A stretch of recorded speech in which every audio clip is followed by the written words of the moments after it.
लक्ष्मी हॉबीमध्ये आपल्या सर्वांचं स्वागत आहे। तर बाहेर बघू शकताय किती छान पाऊस पडत आहे। तर काहीतरी पोरांना नाश्त्यासाठी गरमागरम बनवायचं आहे। तर घरी चपाती खाऊन कंटाळलेले आहेत मुलं। तर अशा पद्धतीने जर नाश्ता बनवायचा असला तर पूर्ण व्हिडिओ नक्कीच बघा, खूप छान चवदार होतोय।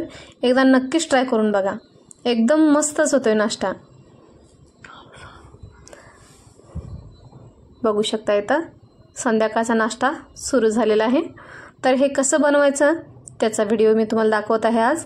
तर आपल्या जे काही सकाळी रात्री बनवलेले चपात्या आहेत त्या घ्यायच्या आहेत। इथं मी 6 चपात्या घेतलेल्या आहे, बघू शकता असं। तर ह्याला आपण कट करून घेणार आहे। 2-2 चपात्या घ्यायच्या, 2-2 3-3, आणि त्याला चपातीला आपण रोल करून घ्यायचं, असं गोल गोल गोल गोल रोल करून घ्यायचं आणि त्याला एकदम नूडल्स सारखं आपण त्याला कट करून घ्यायचं। चाकूच्या मदतीने या कात्रीच्या मदतीने तुम्ही हे व्यवस्थित अगदी कट करून घ्या पातळ स्लाइस मध्ये। अगदी चवदार इतका छान नाश्ता ह्याचा बनतोय।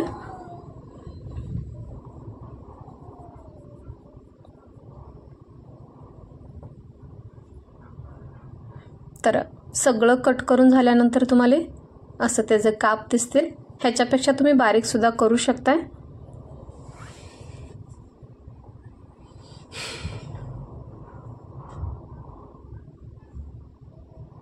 तर व्यवस्थित असं काप करून घ्यायचं।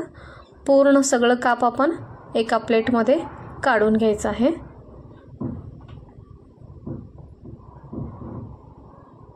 आणि सुटसुटीत काप सगळं करून घ्यायचं।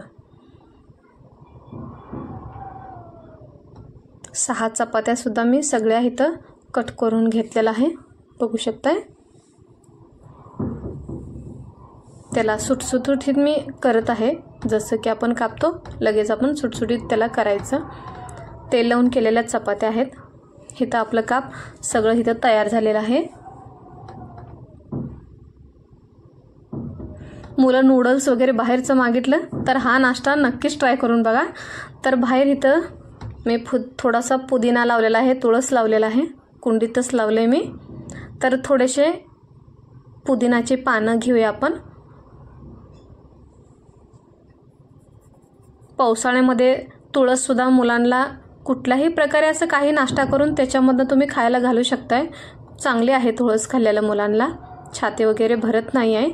तर इथं मी पुदिनाची थोडी पानं घेतल्यात, थोडी तुळशीची सुद्धा मी पानं घेत आहे, बघू शकता। इथं ही कृष्णा तुळस आहे।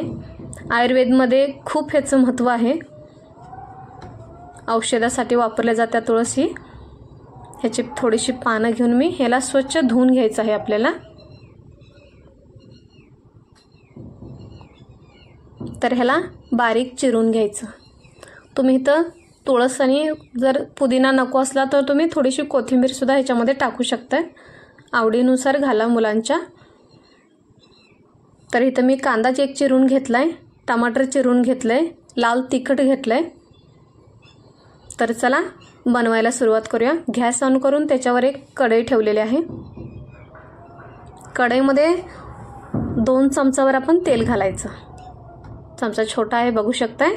2-2.5 चमचा तेल घातल्यानंतर तेलात आपण अर्धा चमचाभर जिरे टाकून घ्यायचं। थोडंसं जिरे तडतडलं की आपण कांदा टाकायचा ह्याच्यामध्ये। कांदा पूर्ण क्रिस्पी लाल व्हायला पाहिजे असं काही नाही आहे। थोडंसं परतवून घेतलं की लगेच आपण ह्याच्यामध्ये घालणार आहे टमाटर।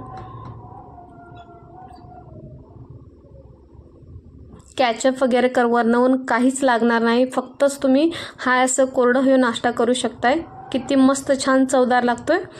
तर पुदिना आणि तुळशीची पानं जे कापलेले आहे ते सुद्धा आपण कांद्यातच टाकायचं, त्याच्यानंतर टमाटर टाकायचं, बघू शकताय।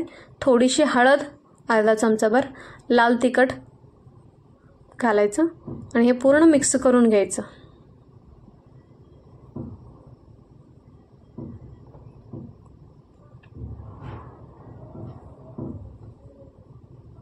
थोडंसं मऊ होऊ द्यायचं सगळ्या मिश्रणला। थोडंसं मीठ टाकून घ्यायचं, चपातीमध्ये मीठ असतेच, फक्त कांदा टमाटरला थोडंसं लागू दे म्हणून एक अर्धा चमचाभर मीठ आणि पूर्ण 1 चमचाभर ह्याच्यामध्ये साखर टाकलेली आहे. साखर थोडंसं आंबट गोड तिखट त्याच्यामुळं मस्तच टेस्ट येते. तुम्ही साखर जरूर घाला. जर मुलांना जर गोड आवडत असेल तर तुम्ही आणखी 1 चमचा वाढवू शकताय. इथं मी 1 चमचाभर घातले. इथं मिश्रण किती छान झाले बघू शकताय. तर ह्या मिश्रणमध्ये आपण आता घालणार आहे पूर्ण जे कट केलेल्या चपात्या आहेत ती घालणार आहे. पावसाळ्यामध्ये बाहेर जायला नाही मिळालं, मुलं काही खायला वेगळं मागितलं, तुम्ही हे नक्कीच करून खाऊन बघा. इतकं छान आहे, मुलांना सुद्धा खूप आवडेल ह्याचा. आणि थोडंसं अजून ह्यांना कॅचअप वगैरे मागतात तर थोडंसं पाणी वाढवायचं आणि थोडीशी साखर वाढवायची. एकदम ते आपलं मस्तच होईल. पूर्ण मिश्रण हे लागू दे. आपण सगळं सुटसुटीत करून घेऊया ह्याला.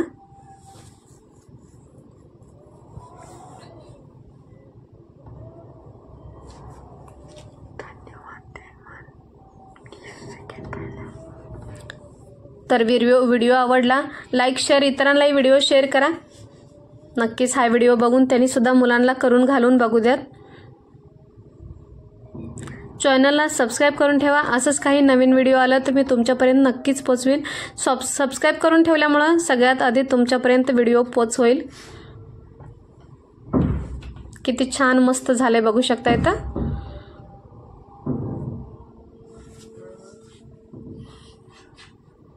घंटीचं बटन नक्कीच दाबा.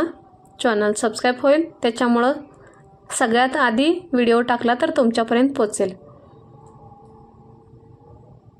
तर चला, तुम्ही सुद्धा असंच गरमागरम पावसाळ्यामध्ये नक्कीच खाऊन बघा. तर चला, धन्यवाद.